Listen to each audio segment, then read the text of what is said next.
There are 4,000 million people here on your planet, and if I'm right, within a year there will just be one left alive. Just one.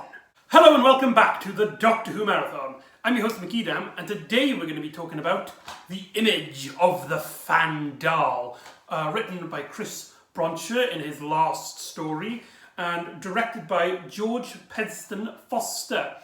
This is a 4-part adventure, and with the Graham Williams era starting off what would be the more comedy, lighter Doctor Who stories, focusing more on humour and action than on horror and violence. We saw with Horror of the Fang Rock that is still around, and then we saw The Invisible Enemy, where the lighter tone starts kicking in. And we've gone back for a more traditional gothic horror story, and this would be the last story in a long time in which it has this particular gothic feel. So this, despite Philip Hinchcliffe's era ending with the Talons of Wing Chiang, this really feels like the bookmark ending to the gothic, violent era of Doctor Who, as stories after this would all seem a much more lighter tone. It's also important to note that this story was written before the introduction of K9, which means that after The Invisible Enemy, K9 only appears in this story at the very start and in the very end. So K9 doesn't actually appear in this story in terms of a story. Now, a lot of people, I find, don't hold this one in high regard. To some it's okay, to some it's a bit boring, it's a bit dull. And you probably guessed by now, especially my track record with these gothic Doctor Who stories, I love Image of the Fendahl. There's just something really... You take the Doctor and Leela out of this story, it could hold up very well as its own thing. But bringing the Doctor and Leela into it just brings it's like a cherry on top. So what's it about? Mainly the story doesn't even have the Doctor and Leela in it. They seem a little bit more like side characters here. The main characters are this man and woman scientist group, and one of them seems to be controlled by a skull that they find. They're an archaeological investigation team, and they found this skull, and they're working for these two other men in this mansion, and they are experimenting with the skull. As the skull looks human, but it's 1,000 years before the first known human was created. So this skull just ruins any archaeological discovery as possible. But it seems to be controlling the lady. I can't remember her name. Thea Ramson, and she is played by the fantastic Wanda Ventham. And for those of you who don't know, she is actually the mother of famous British actor Benedict Cumberbatch. Yes, his mother makes a Doctor Who appearance. I'm sure I heard somewhere that his father's in this as well, but doing some research for this video, I couldn't find his name popping up anywhere. So strange. I wonder if it says on the back here, because in these Doctor Who DVD covers, they have like these little things, a little profile. No, it does not say. But anyway, so and she does a fantastic job. You can see that the great acting just runs in the family. But yeah, and I really like these group of characters. You've got the owner of the guy, and he is a bit mad. He is a bit control freak, as he held people at gunpoint at one point, and he tells the rest of the people when they find a body after they experimented with energy surgeon in the skull, that they should arrange to have the body found by the police somewhere else, so that it doesn't create publicity. But he's a very nice, charming lad, and you kind of empathise with him that this person has put so much effort into this, and he's on the verge of a breakthrough, that you do kind of feel like if you were in his position, you would do the same. However, that's not to be said with the other character. What's his name? See if it says in here. No, it doesn't say. This other character who he works closely along with at the first of the story, he seems to be up to his own ends. He talks to people behind everybody else's back. He looks concerned when anyone is coming close to figuring him out, and there's clearly something dodgy with him. And we also get, along with Thea, we get Adam. He's basically like your average Joe. He's the one who finds the body at the start of the story, and his first response is call the police. And like, how is everybody so calm with the fact that there are dead bodies just popping up everywhere? And I really like Adam. He's just such a casual character that he is your venture point into the story. And then we get, of course, the Doctor and Leela, and their first interaction is that they're trying to find a time, what's it called? They're looking for something, a time something, eruption, space and time. And when they arrive on Earth, they meet some cows, and the Doctor talks to them, and it's really funny. It's also important to note that both the Doctor and Leela get new costumes. The Doctor gets a much longer scarf, which I personally really like. It wraps around him like 6 or 7 times. I don't know if this is the one. In one of his scarves, it's all of his previous scarves like tied up together. I don't think it's this one, but this scarf is very long. I'll have to look it up. I'll say in the next episode of the marathon. But Leela's costume, I really wasn't keen on. It looked a bit tacky, a bit cheap, and just something about it just didn't look right. It seemed something that would appear in Doctor Who in like the late 80s, when it became a lot more theatrical, a lot more. We'll get onto them, but yeah.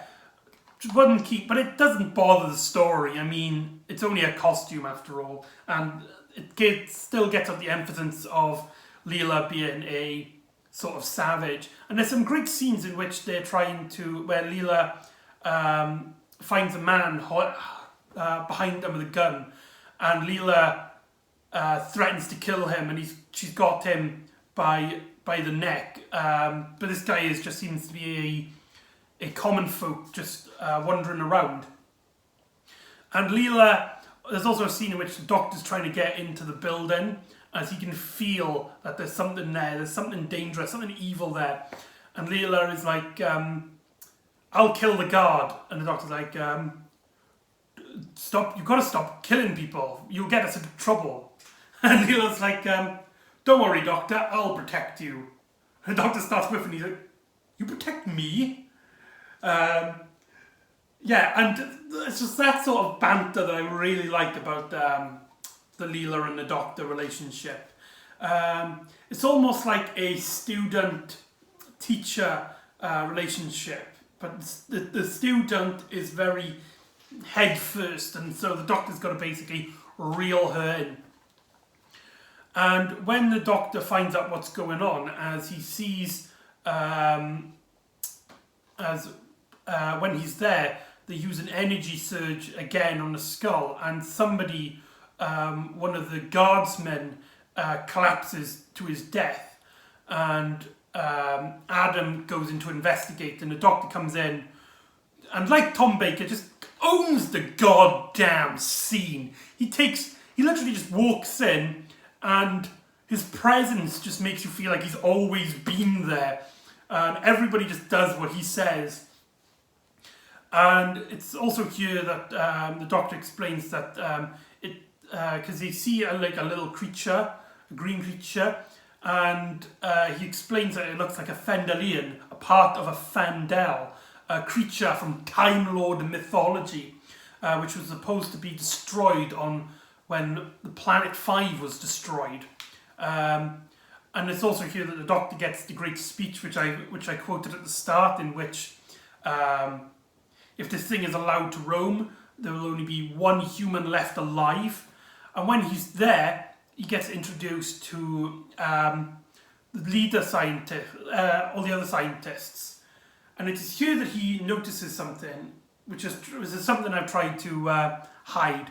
The main scientist is named Professor Fendahl, and the Doctor quotes, and there's a quote in which the Doctor is like, "Is that your real name?" And then, like, they lock him up, and yeah. But at this point, Leela's gone into a hut, and she almost got shot, which is actually the cliffhanger, which is a really weak cliffhanger, because the only way that could be resolved if they copped it out, which they did. So if that's one of your complaints, it is a pretty bad. It is pretty silly, and Leela meets up with this man, the guy she met before, who's held the Doctor and Leela at gunpoint from far away, which the guy she had on the neck, who was holding the gun. And it turns out that he wasn't even supposed to be there either. Another man, a young man, walked in and held them both at gunpoint. But he slowly accepts Leela as a friend, and he tells the other guy to basically butt off. He was looking for something that the young man's grandmother made for him, and he paid good money for. And he said, you'll get your money, now bugger off. And so this man then explains to Leela that his grandmother is a sort of witch, and she can sense stuff like Leela can. She has like the sixth sense, the second sight, and so we get some great scenes in which Leela is talking about the elderly and how respectful they should be. And there's a great bit which the mother comes in, she's all shocked and stuff. And the young man is like, what's the matter with you, ma'am, tell me. And Leela's like, don't tell her that. The reason why she doesn't want to remember is how she's like this. It's a great little moment. I love, the story is great with Leela because it shows her appreciations for the elderly. A lot of stories don't have a lot of empathy for the elderly, but this story does, so it's very nice to see that. And so the Doctor gets captured, and he uses his sonic screwdriver on the door. It doesn't open, and then with no explanation, it's a bit of an error, but the door just opens itself, and it's never explained who opened it or why. The door just sort of opens, and the Doctor escapes. I don't know if this was one of the things and a lot of fan theories. It's one of those things. It reminds me a lot of the Lantern Man from the 1925 version of Phantom of the Opera, where it's a small little detail that you just think walking past it, but the more you watch it, you're like, oh yeah, that's really weird. So maybe that's one of those things where like a lot of fans have made up their own fan theories. Or maybe a lot of people are just like, that's really stupid. I don't know, but it does give a little. I do kind of like it. Not that I'm saying that like it's a good element of the story, but it gives a little bit more. So it gives a little bit more strange atmosphere to it, if that makes any sense. It gives it like there's something that's hovering over the house that we don't see or know its intentions, but yeah, I like that we don't know who opened the door. Who opened the door? Who opened the door? Sorry about that. So let's speed forward. So the Doctor escapes and he starts mucking around with some equipment, and it turns out and he finds out that the scientist, not Fendelman, the other one that he was working with, is actually part of a cult, and he's doing something in the basement to summon an ancient demon, the Fendahl, to become the ruler of the earth. And Theo is actually the chosen one to become the Fendahl, and he kidnaps Adam and Professor Fendelman to be sacrifices.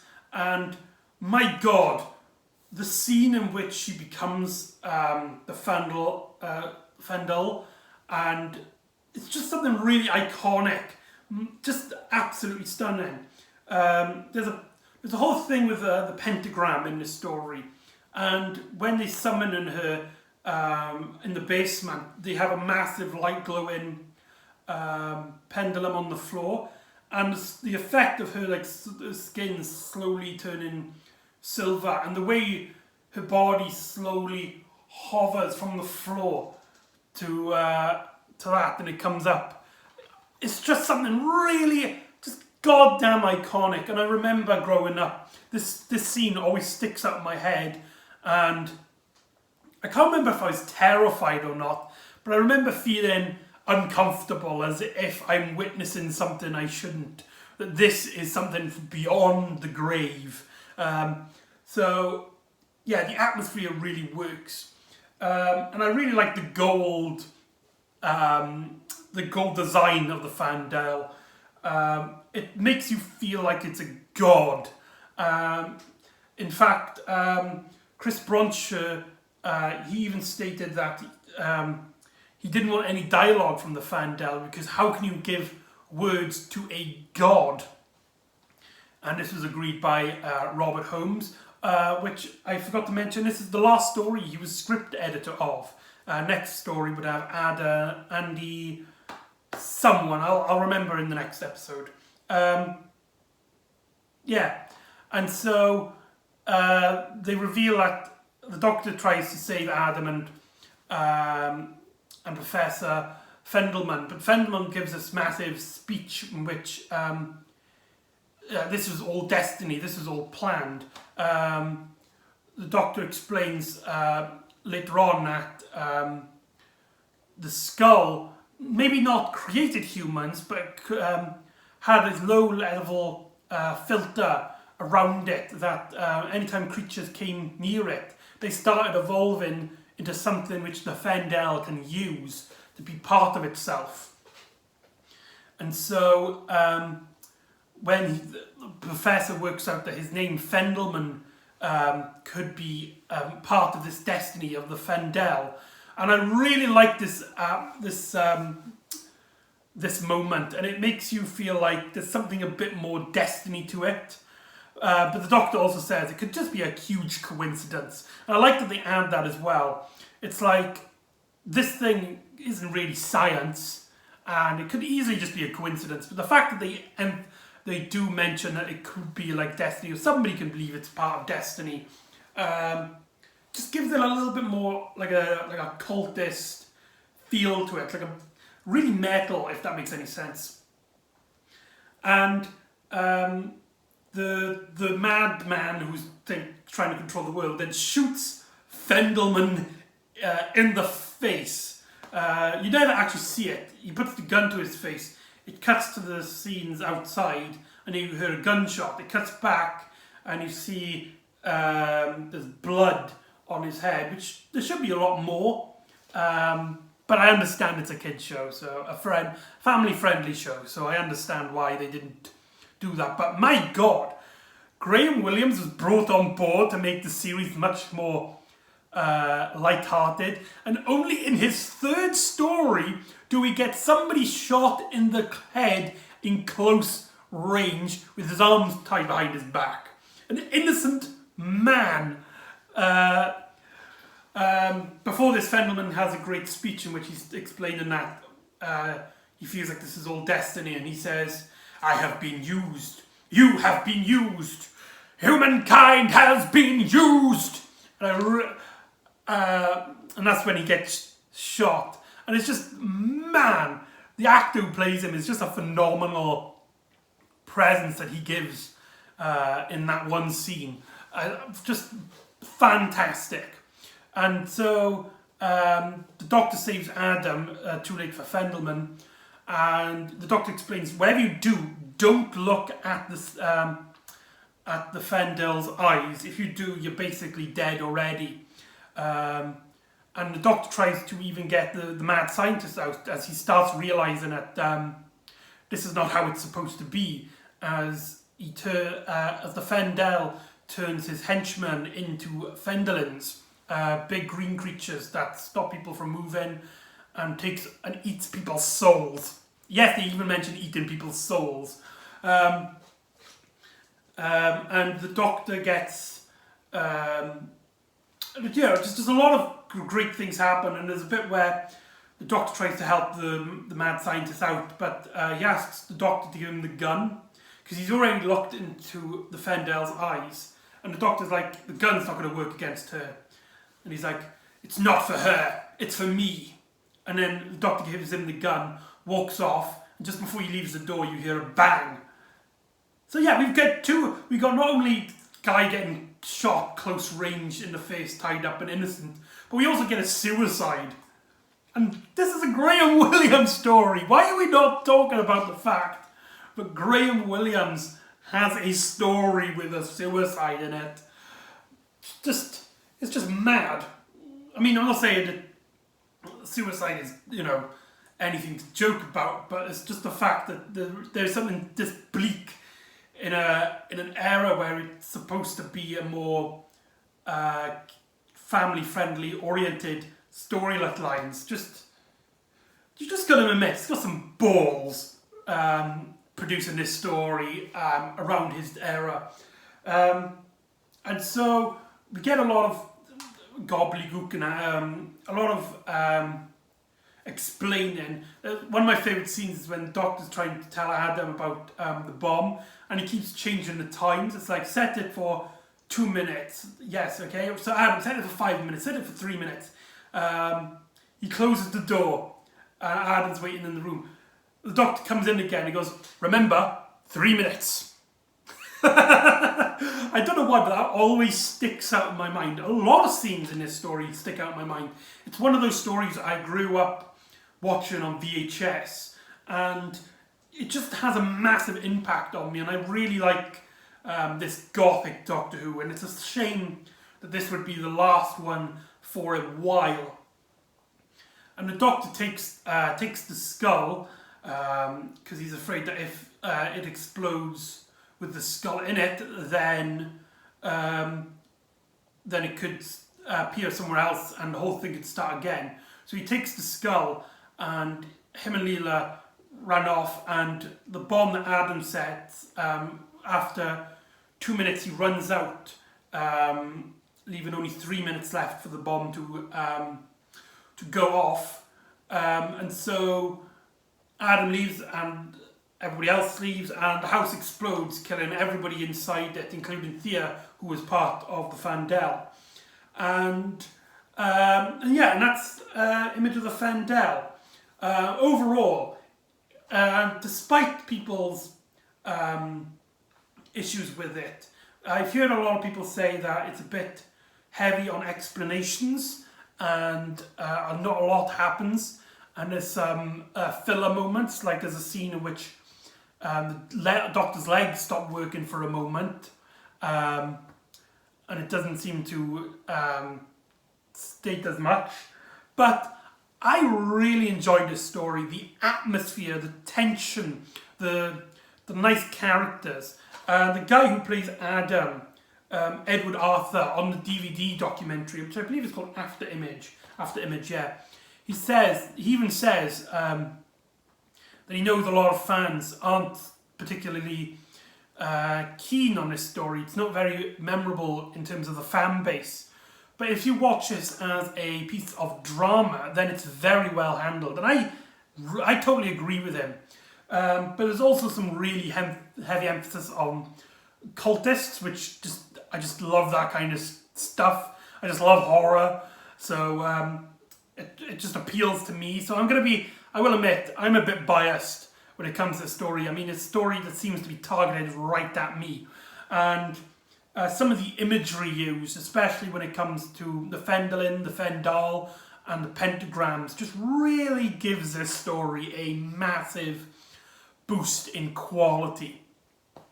So there you go, that's the image of the Fendahl. So join me next time where the Doctor, Leela and K9 have to sort out their taxes? Wait, what? Yeah, join me next time for The Sunmakers. See you next time on the Doctor Who Marathon. Ta-ra.